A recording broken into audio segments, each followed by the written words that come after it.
No episódio anterior, João descobriu que não estava sendo perseguido por um simples mendigo. Hoje, ele vai descobrir que o mundo não é feito apenas de humanos. A grande calamidade começou com seres capazes de destruir países, e ele sobreviveu ao contato com um deles. Mas será que isso foi sorte? Capítulo 2. Verdades. Aquilo era estranho. João tinha certeza de que havia corrido o suficiente para que nenhum velho mendigo o alcançasse. Ou será que aquele homem era algum tipo de corredor profissional? A ideia soava absurda. Nenhum atleta cairia tão fundo a ponto de virar mendigo. Certo?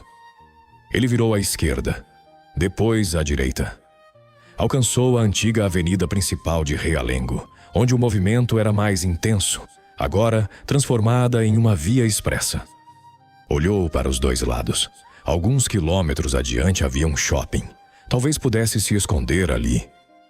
Então correu, sem perceber que a cada passada o velho tênis rangia, reclamando do impacto, do atrito, do limite. Mesmo assim ele acelerava. João sempre tivera orgulho da própria velocidade.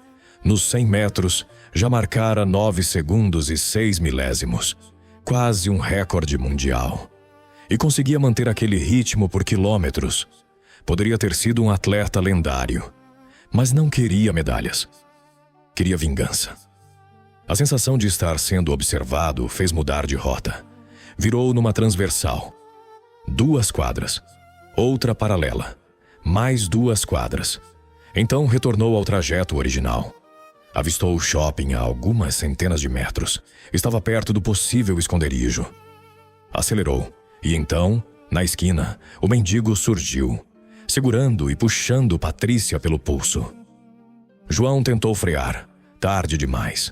O tênis não aguentou e o solado rasgou. O pé deslizou no chão e João caiu aos pés do homem. O velho se abaixou e deu 2 tapinhas em sua cabeça. "Te peguei." Riu alto, bebeu o resto da pinga e olhou para o sol como se nada tivesse acontecido. João sentou-se, frustrado. Retirou o All-Star destruído e o examinou reclamando baixinho. Patrícia sorriu e afagou seu cabelo. "Não é o fim." "Isso mesmo, rapaz", disse o mendigo. Não era uma classificatória, só um teste e um treino. João bufou. Eram os únicos que eu tinha. "E agora? Corro descalço?" O velho e Patrícia trocaram olhares e riram. "Primeiro vamos comer", disse ele. "Depois resolvemos isso. Eu pago." João olhou com uma expressão indagadora, mas Patrícia o puxou pelo braço. "Fica tranquilo", disse ela. "Ele tem dinheiro, só é bem doido mesmo." Foram a um bar simples: arroz, feijão, farofa, salada, filé de frango acebolado. Quando terminaram, o mendigo apoiou-se na cadeira, a inclinando para trás e pegando um palito de dente, levando-o na boca. "Meu nome é Clark, e não sou brasileiro. Vim investigar a grande calamidade." Silêncio. Ele apontou para Patrícia. "Conte o que sabe." Ela respirou fundo. A GC começou na Nicarágua. Uma luta entre 2 seres de nível octo. Testemunhas falaram em anjos, mas o mundo está cheio de seres assim. Anjos, demônios, deuses, monstros. Tudo que é constituído pela ânima e consegue controlá-la é considerado sobrenatural. Clark virou-se para João, apontando o palito como uma adaga. "E o que é ânima?" João hesitou, pensou e respondeu. "É a alma?" "Quase. A alma faz parte da ânima, mas ânima é a energia que molda tudo. A alma é apenas uma manifestação." Patrícia franziu o senho. "Então, quanto mais velha a alma, mais ânima ela tem." "Sim e não. Uma alma pode ser antiga e ainda assim ignorante. Idade não significa força. Informação significa. Quanto mais informações uma ânima carrega, mais poderosa ela se torna. Quando uma alma é consumida, não há reencarnação, mas outra pode nascer do zero." João coçou a cabeça, absorvendo aquelas informações. Então, aquela coisa era feita de ânima? Clark sorriu. Você também é. O silêncio pesou. Ânima constrói tudo.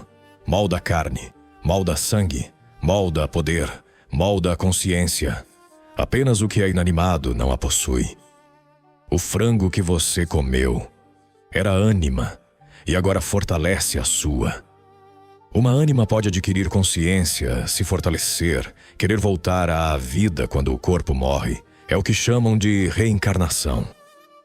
A ânima pode se lembrar de sua vida passada ou esquecer tudo. João ficou imóvel. E os níveis? Clark respondeu com calma.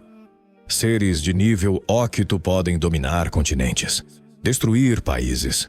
Entende agora como o mundo teve sorte? Silêncio. O mundo inteiro pareceu ficar pequeno demais para João. E então, o sonho voltou. O som, o cheiro, aquele fim de tarde, tudo invadiu sua mente de uma vez. Ele arregalou os olhos, bateu na mesa. A madeira se partiu ao meio. Calor irradiava de sua pele. Sorte! João gritou, a voz rasgando na garganta. Aquele desgraçado caiu na minha casa, esmagou minha família, me lançou como lixo.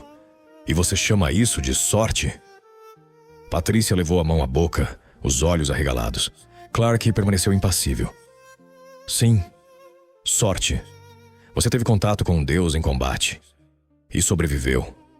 O ar pareceu rasgar. João avançou, girou o corpo, desceu o punho com toda a força. O mundo apagou. Som, calor, chão, nada. O que é sorte? Sobreviver a um deus ou chamar sua atenção? A grande calamidade não começou na Nicarágua. Ela começou no momento em que a ânima decidiu lembrar. João acredita que busca vingança. Mas a ânima não desperta por ódio. Ela desperta por propósito. E o dele ainda está longe de ser compreendido. Obrigado por nos acompanhar nesse novo capítulo. Curta o vídeo, compartilhe e deixe nos comentários suas impressões sobre essa história. Se puder, deixe o hype e inscreva-se no canal para não perder as próximas continuações e os próximos capítulos que ainda estão por vir.